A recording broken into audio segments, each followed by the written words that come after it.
Assalamualaikum warahmatullahi wabarakatuh. Bismillah, alhamdulillah, assalatu wassalamu ala rasulillah Sayyidina wa maulana Muhammad ibn Abdillah la nabiyya ba'dahu wa ala alihi wa man tabi'ah minat dunya ilal qiyamah. La haula wa la quwata illa billah, amma ba'du. Hadirin ma'asyiral muslimin hafizakumullah. Pagi ini akan kami bacakan penjelasan tentang amalan-amalan yang menolong tahajud. Dikebalikan dari yang kemarin. Disampaikan dalam bentuk syair. Wa yu'inu tasditul wudu'i wa dzikruka qoblal ghurubi musabbihan mustaqbila wa ibadatun bainal isya'i wa maghribi tarku kalaman ba'da dzalika ghafila. Wa yu'inu, dan menolong untuk bertahajud. Apa tajdidul wudu'i? Memperbarui wudu. Yang dimaksud memperbarui wudu itu seseorang yang wudunya sebenarnya belum batal tapi kemudian dia wudu lagi. Itu namanya memperbarui wudu. Kalau batal terus wudu itu namanya daimul wudu, beda lagi ya. Batal wudu itu namanya daimul wudu, selalu punya wudu. Kalau ini bukan daimul wudu tapi wudu yang belum batal itu diperbarui. Itu bisa menolong seorang untuk bisa menunaikan sholat tahajud. Wa dzikruka, dan zikirmu qoblal ghurubi, sebelum masuk waktu maghrib. Di ba'da sholat asar menjelang maghrib itu juga dianjurkan berzikir yang fadilahnya akan bisa menolong kita pada malam harinya untuk bisa sholat tahajud. Musabbihan, dengan membaca tasbih, mustaqbilan, dan menghadap kiblat. Kemudian wa ibadatun, dan beribadah, bainal isya'i, antara isya wa maghribi dan maghrib. Bisa dengan sholat, zikir, baca Quran, dan lain-lain. Yang penting antara isya dan maghrib itu jangan dibiarkan kosong. Itu juga bisa membantu seorang untuk malam harinya menunaikan sholat tahajud. Tarku kalaman, serta meninggalkan ucapan-ucapan, ba'da dzalika, sesudah ibadah antara maghrib dan isya. Ghafilan, di saat orang-orang sedang lalai. Lama dzakarul asbabal mufawwitata litahajudi dzakarul asbabal mu'inata alaihi. Setelah pada pengajian yang lalu saya bacakan 4 sebab seseorang gagal bertahajud, maka pada pagi ini kebalikannya. 4 amalan yang bisa menolong seseorang untuk melaksanakan tahajud. Jadi karena saking mulianya tahajud, walaupun statusnya sunnah, itu ternyata memang tidak sembarang orang bisa menunaikannya.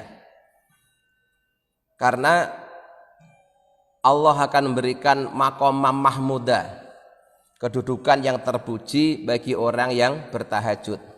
Maka untuk meraih kedudukan yang terpuji itu perlu berbagai macam upaya, tidak sembarangan. Karena yang ingin diraih itu sesuatu yang sangat terpuji. Wa yu'inuka, dan menolong kalian alal qiyami, untuk melaksanakan sholat litahajudi, pada sholat tahajud. Apa arba'atu asbabin, 4 sebab. Jadi ada 4 amalan yang bila kita melakukannya maka kita akan diberikan pertolongan oleh Allah, malam harinya bisa menunaikan sholat tahajud. Al-awalu, yang pertama adalah tajdidul wudu, yaitu memperbarui wudu. Memperbarui wudu itu tadi sudah saya sampaikan, yaitu seorang yang sebenarnya wudunya itu belum batal tapi kemudian wudu lagi. Wudu itu beda dengan tayamum dalam hal kekuatannya. Jika seseorang berwudu itu selama belum batal wudunya, secara hukum fikih bisa dipakai untuk sholat fardu berapa kali pun. Ya misalnya tadi menjelang sholat subuh kita telah berwudu, kemudian wudu itu kita pakai untuk sholat subuh. Ternyata nanti sampai zuhur kita belum batal wudu kita, misalnya ya, itu langsung sholat zuhur bisa dengan wudu yang dilakukan sebelum subuh. Terus sampai asar belum batal juga, bisa langsung sholat asar. Sampai maghrib belum batal juga, bisa untuk sholat maghrib. Bahkan sampai isya belum batal juga, bisa sholat isya. Tapi saya yakin kalau itu terjadi kita malah kembung perutnya, ya, malah masuk rumah sakit gara-gara kembung nggak bisa buang angin. Tapi yang jelas sekali wudhu itu bisa dipakai untuk sholat fardu berapa kali pun. Berbeda dengan tayamum, Mbak. Kalau tayamum itu sekali tayamum hanya untuk satu kali sholat fardu. Tapi kalau untuk sholat sunnah bisa untuk berulang kali. Tapi kalau untuk sholat fardu, tayamum itu hanya untuk sekali sholat fardu. Jadi misalnya masuk waktu sholat maghrib, Bapak nyari air tidak ada, kemudian Bapak tayamum. Habis tayamum terus sholat maghrib. Kemudian datang waktu sholat isya, sebenarnya belum batal itu, tayamumnya dari maghrib tadi itu belum batal. Tapi begitu masuk waktu sholat isya, Bapak harus tayamum lagi. Jangankan itu sampai jarak antara maghrib dan isya, bahkan ketika dijamak pun, ya, ketika dijamak pun itu juga tayamumnya 2 kali. Jadi beda, ya, kekuatannya beda. Kalau wudhu itu bisa untuk berapa kali saja, tapi kalau untuk tayamum hanya untuk sekali sholat fardu. Nah, kemudian memperbarui wudhu ini banyak sekali manfaatnya, karena akan menjaga diri kita selalu dalam kondisi suci, sehingga orang itu kalau suci juga akan jauh dari godaan setan. Bahkan ibu-ibu kalau masak, usahakan dalam kondisi punya wudhu, maka masakan yang dihasilkan itu akan bisa menjadi obat, ya, jadi obat terapi yang mujarab. Mungkin kalau kita punya anak yang bandel, yang susah dinasehati dan seterusnya, itu salah satu terapinya adalah ketika kita memasakkan makanannya atau membuatkan minumannya, usahakan dalam kondisi punya wudhu. Terus nanti ketika menghidangkan makanan itu doakan, ya, mudah-mudahan dengan perantara makan itu Allah melunakkan hatinya. Tajdidul wudhu. Ba'dal isya'i, sesudah sholat isya, al akhirati, yang akhir. Maksudnya ba'da isya yang akhir itu gini, ya, dalam bahasa Arab itu ada istilahnya isim musanna, gabungan. Kalau dikatakan haromai ini, 2 tanah haram, itu maksudnya adalah Mekah dan Madinah. Kalau dikatakan samsani, 2 matahari, itu maknanya matahari dan bulan. Kalau dikatakan abawani, bapak 2, itu maksudnya bapak dan ibu. Nah, maghrib dengan isya itu juga sering disebut dengan isya'aini, 2 isya. Di maghrib itu isya pertama, ya. Terus yang isya biasa kita lakukan itu isya yang akhir. Jadi biasa yang seperti itu, ya. Yang dimaksud ba'dal isya'il akhirati, sesudah isya yang akhir ini bukan berarti akhir waktu sholat isya menjelang subuh, bukan. Ya pokoknya masuk waktu sholat isya itu sudah disebut isya akhir, karena isya yang awal adalah maghrib. Itu satu, ya, memperbarui wudhu sesudah isya. Asani, yang kedua, dzikrullahi ta'ala, berzikir kepada Allah Ta'ala qabla ghurubi samsi, sebelum terbenamnya matahari. Ini yang kemarin sudah saya singgung bahwa salah satu waktu utama untuk berzikir itu adalah akhir malam atau awal siang, ya, atau sebaliknya akhir siang awal malam. Jadi ba'da asar sama sudah sholat maghrib, atau ba'da subuh, ya, sama nanti, ya, sesudah subuh, sebelum subuh sama sudah subuh. Nah, itu waktu-waktu yang utama untuk berzikir. Nah, Zikir yang dilakukan sebelum maghrib itu akan menghapus dosa antara subuh dengan maghrib. Nah, ketika hati kita telah bersih dari dosa, berarti suci, maka nanti malam harinya akan mudah untuk bisa menghadiri undangan yang maha suci, yaitu Allah Subhanahu wa Ta'ala. Makanya di bab sebelumnya, ya, salah satu penyebab orang tidak bisa tahajud itu karena kebanyakan dosa. Di hatinya itu penuh kotoran, sementara Allah itu maha suci, sehingga tidak bisa didekati oleh mereka yang masih kotor. Nah, kotor itu ada dua macam, ya, kotor lahiriah maupun kotor batiniah. Di zikir pada sore hari itu termasuk yang bisa menolong seseorang untuk malam harinya bisa menghadiri undangan Allah, yaitu sholat tahajud. Apa yang dibaca? Kaunika musabihan, misalkan dengan banyak hala kaunika musabihan, misalkan dengan banyak membaca tasbih. Ai wa mustaghfiron, atau beristighfar. Ya terserahlah, yang penting zikir. Ya, tidak ditentukan harus zikir ini, zikir itu, tidak. Wa mustaqbilan, dan usahakan menghadap lil kiblati, pada kiblat. Di posisi ibadah itu yang terbaik tentunya adalah saat menghadap kiblat. Maka ketika zikir, ya kalau memungkinkan menghadap kiblat silahkan. Menghadap kiblat itu lebih utama daripada menghadap ke yang lain. Walaupun sebenarnya bisa dilakukan menghadap kemana saja, tapi menghadap kiblat tentu lebih utama. Nah, kemudian yang ketiga, asalisu al ibadatu bainal maghribi wal isya'i, yaitu melaksanakan ibadah sesudah sholat maghrib sampai isya. Bisolatin, misalnya dengan sholat sunnah.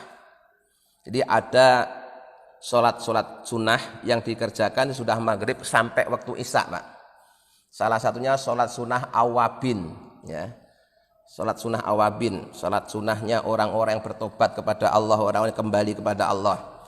Nanti ada hadisnya di belakang, nanti ada 6 rakaat. Au tilawatin, atau membaca Al-Quran. Wa dzikrin, dan zikir-zikir yang lain. Jadi usahakan sudah sholat maghrib sampai isya itu jangan kemudian dihabiskan untuk ngobrol, ya. Kan biasanya bis sholat maghrib sampai isya itu saat paling nyaman untuk ngobrol, ya. Nah, ini usahakan diisi dengan ibadah, bisa dengan sholat sunnah awabin, atau baca Quran, atau zikir. Wa afdaluha sholatu, dari 3 amalan tadi, sholat, tilawah, dan zikir, yang utama adalah sholat. Qala, telah berkata sapal Habib Abdullah Al-Haddad, Habib Abdullah Al-Haddad yang rotibnya biasa kita baca itu, fi nasoihid diniyati, di dalam kitab Nasoihud Diniyah, beliau mengatakan wa minal mustahabbi, dan termasuk amalan yang disukai atau sunnah, al muakkadi, yang dikokohkan, di sunnah muakkad, adalah ihya'u ma bainal isya'aini, menghidupkan waktu antara 2 isya. Ini kata Syekh Habib Abdullah Al-Haddad dalam kitab Nasoihud Diniyah, bukan Nasoihul Ibad, bukan ya, Nasoihud Diniyah. Kalau Nasoihul Ibad itu Syekh Nawawi. Termasuk sunnah muakkad adalah menghidupkan waktu antara 2 isya. Yang maksud dengan 2 isya tadi sudah saya sampaikan, yaitu antara maghrib sampai isya. Cara menghidupkannya bisolatin, dengan melaksanakan sholat sunnah. Wahwa afdolu, dan sholat sunnah antara maghrib dan isya itu salah satu amalan yang paling utama dibanding amalan yang lain. Kalau misalnya tidak sholat sunnah, au tilawati Qur'anin, atau membaca Al-Quran, ya. Au dzikrillahi ta'ala, atau zikir kepada Allah Ta'ala, min tasbihin, berupa membaca tasbih, au tahlilin, atau membaca tahlil, au nahwi dzalika, atau zikir-zikir yang lain, termasuk taklim, ya, belajar ngaji, apakah ngaji tauhid, fikih, akhlak, dan lain-lain, itu juga masuk dalam kategori zikrullah, ya. Di membicarakan halal dan haram itu juga bagian dari zikrullah. Maka kalau misalkan antara maghrib dan isya kita tidak baca Quran, tidak sholat, tidak tasbih, tidak tahlil, kita bisa ngaji, mengadakan taklim antara maghrib sampai isya. Nah, berikut ini hadis yang dijadikan dalil tentang anjuran beramal soleh antara waktu maghrib dan isya. Qala Nabi alaihissalam, telah bersabda Nabi Muhammad SAW, man sholat ba'dal maghribi, barang siapa sholat sunnah sesudah sholat maghrib, sita rokaatin 6 rokaat. Tentunya cara mengerjakannya ya 2 rakaat salam, 2 rakaat salam. La yafsilu, yang orang tadi tidak memisahkan bainahunna antara 6 rakaat tadi bikalamin dengan omongan-omongan yang sia-sia. Jadi ya habis sholat maghrib dzikir, kalau dzikir itu tidak termasuk memisah, Pak, ya. Dzikir itu tidak termasuk memisah. Kenapa? Karena dzikir itu juga bagian dari ibadah. Ya. Bahkan sholat sendiri secara hakikat maknanya juga dzikir. Aqimis sholata li dzikri. Dirikanlah sholat untuk mengingatku. Jadi sama, ya. Sholat itu ya dzikir, wiridan itu juga dzikir. Jadi kalau misalkan Bapak habis sholat jamaah maghrib terus ikut wiridan, habis wiridan terus sholat sunnah, apakah wiridan yang tadi memisahkan sholat? Tidak, tetap dinilai sebagai ibadah. Nah, yang dimaksud memisahkan itu kalau misalkan begini, habis sholat maghrib, ya, terus ngobrol, ya, habis ngobrol terus sholat sunnah, itu berarti terpisah itu. Kenapa? Terpisah oleh obrolan. Tapi kalau dzikir itu tidak termasuk sesuatu yang memisah, karena sama-sama ibadah, sama-sama mengingat Allah. Di barang siapa yang sudah sholat maghrib kemudian dia sholat sunnah 6 rakaat yang tidak dipisah dengan omongan-omongan yang sia-sia, adalna lahu ibadatas nata asrota sanatan, maka nilai ibadah tersebut menyamai dengan ibadah selama 12 tahun. Di 6 rakaat nilainya sama dengan 16 tahun. 12 tahun. Mengapa sampai begitu besar nilainya? Karena umumnya, ya, antara maghrib dan isya itu orang banyak yang lalai. Jadi ibadah itu kan punya nilai istimewa ketika orang-orang itu pada lalai terus dia ibadah. Kalau ibadah di waktu ibadah yang banyak penggemarnya, ya dia utama, tapi kan biasa. Ya, biasa. Nah, ini di saat orang-orang lalai, di saat orang-orang sedang ngobrol, nonton TV, dia ibadah, maka itu menjadi nilainya luar biasa. Kayak tahajud itu juga begitu, Pak, ya.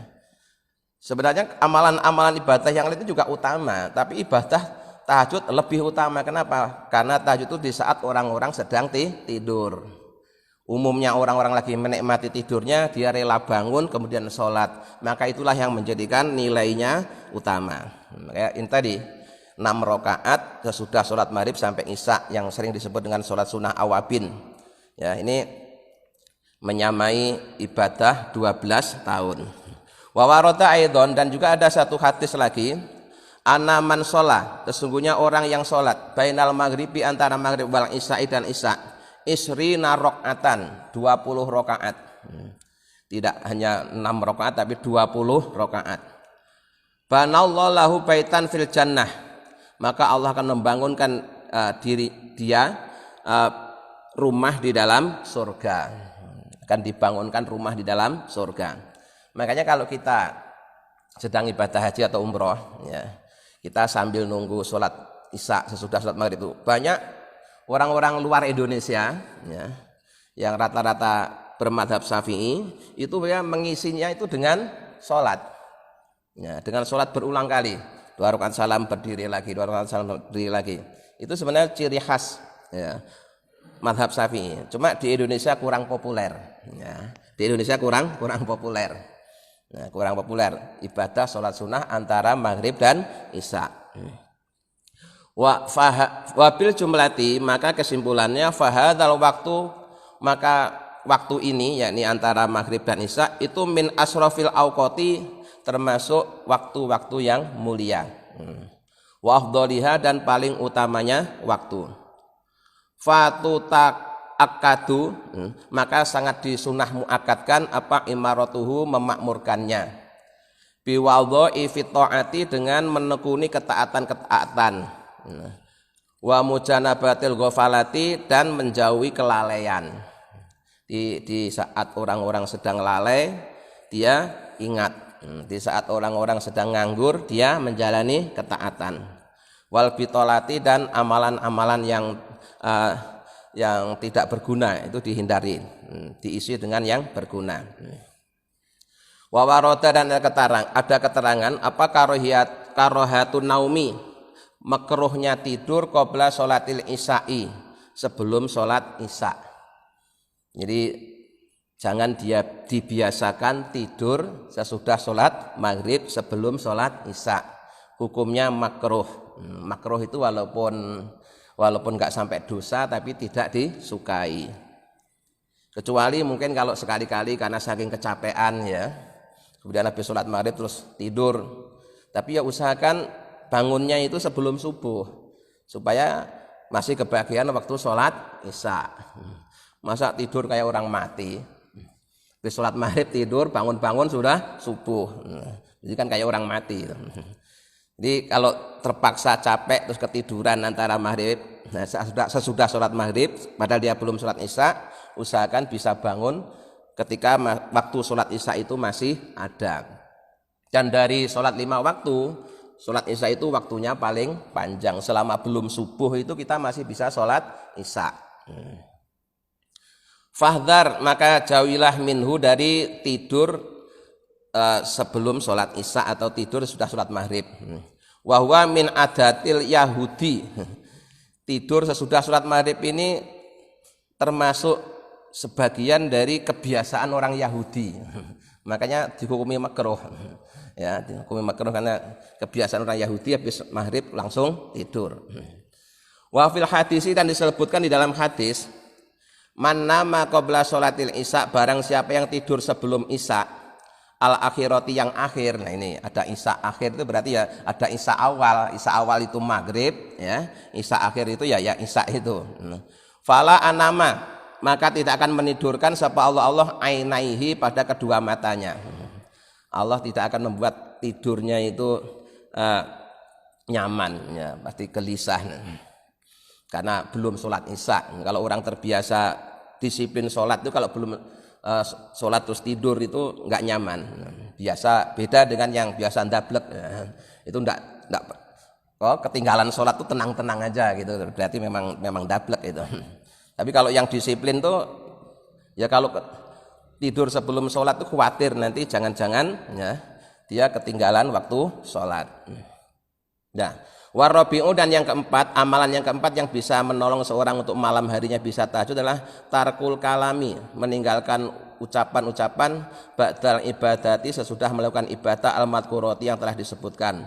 Fa inal kalama fi dzalikal waqti, karena sungguhnya obrolan-obrolan yang dilakukan pada waktu tersebut itu yudhibu, bisa menghilangkan torowatan nuri, yaitu cahaya yang baru. Al-hadisi, yang tumbuh, yang memancar fil qalbi, di dalam hati. Jadi sesungguhnya orang itu setiap kali selesai ibadah itu dalam hatinya itu memancar cahaya. Memancar cahaya. Nah kalau kemudian habis ibadah terus langsung ngobrol, itu cahayanya langsung padam. Langsung padam. Sehingga tidak terlalu memberikan bekas. Maka termasuk dulu pernah saya sampaikan ya, kalau kita habis zikir Pak, itu memang bawaannya kan haus ya. Habis zikir itu bawaannya haus, tapi sebenarnya itu tidak boleh langsung minum ya. Suruh nunggu paling tidak itu ya 15 menit atau sampai 30 menit lah ya. Walaupun haus jangan buru-buru minum. Kenapa? Kalau kita habis zikir terus langsung minum, itu memadamkan cahaya yang ada di dalam hati kita. Gitu loh. Jadi baru mulai memancar disiram air langsung padam lagi gitu. Ya. Makanya kenapa kita ini bolak-balik zikir kok hatinya belum bercahaya? Ya, bilang kali kan memang kita padamkan sendiri. Dia ada tuntunan kalau habis ibadah itu jangan buru-buru minum. Ya, jangan buru-buru minum. Kalau habis baca Quran, habis zikir jangan buru-buru. Memang bawaannya haus. Bawaannya haus. Tunggu sebentar. Termasuk ini tadi ya, habis melakukan ibadah ini jangan melakukan obrolan-obrolan yang tidak guna karena akan bisa memadamkan cahaya yang baru memancar. Minal muwasolati bainal isya'aini, yang telah bercahaya bersambung antara dua isya. Wayub itu, dan bisa menjauhkan min qiyamil laili, dari sholat di waktu malam. Kemudian ada tambahan lagi, wa mimma yu'inu ala qiyamil laili, dan termasuk yang menolong untuk bisa melaksanakan sholat tahajud adalah al-qu'udu ala dzikri, duduk sambil berzikir, awi sholati, atau sholat, hatta yaglibahun naumu, sampai dia dikalahkan oleh rasa ngantuk. Jadi tidur sambil zikir itu sampai ketiduran. Nah itu bisa, karena tidur sambil duduk itu kan otomatis kan tidak senyaman tidur sambil terlentang, sehingga gampang bangun nanti. Nah. Wa minhu aidon tarkul adati, meninggalkan kebiasaan. Nah, kalau bisa tarkul adati, meninggalkan kebiasaan kalau wisadati, seperti tidur memakai bantal yang empuk, wal firosi, dan kasur anaimi yang empuk. Artinya tempat tidurnya terlalu nyaman, itu juga menjadikan orang sulit untuk bisa bangun.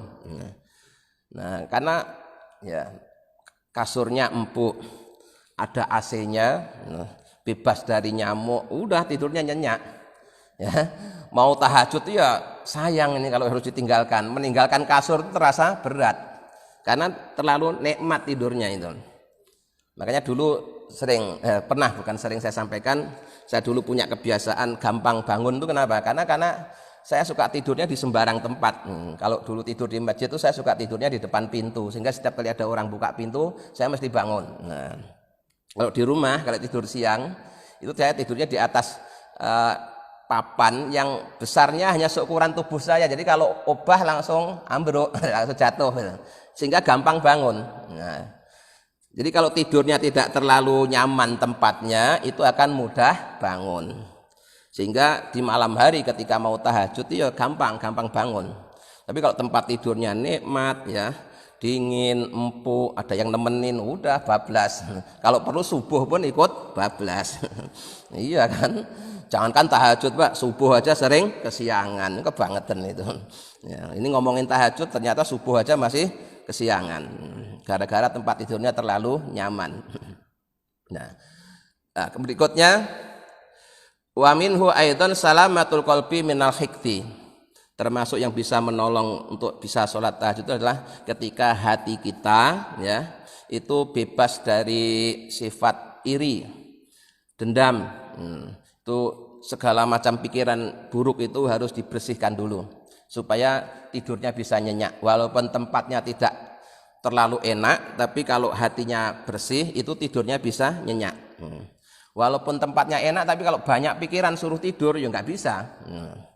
Ya, tidur itu enak dan tidak enak itu bukan ditentukan oleh tempatnya sebenarnya ya, tapi oleh pikirannya. Buktinya itu abang-abang becak itu, di becak dia bisa ngorok. Kuli bangunan itu di tempat bangunan yang panas dekat suara nggak karu-karuan dia bisa tidur nyenyak karena pikirannya. Sementara di tempat lain ada orang yang tidur di kamar yang indah, kasurnya empuk, ada AC-nya, tidak bisa tidur karena banyak pikiran.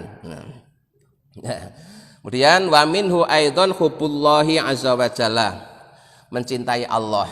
Jadi jika orang itu sudah punya rasa cinta kepada Allah, sayang kalau kemudian waktunya itu dipakai untuk tidur. Kenapa? Karena kalau tidur kan dia nggak ingat Allah. Nah, kayak Rabi'ah Adawiyah itu kalau mau tidur itu dia sayang katanya, karena dengan tidur dia nggak bisa ngobrol bersama Allah.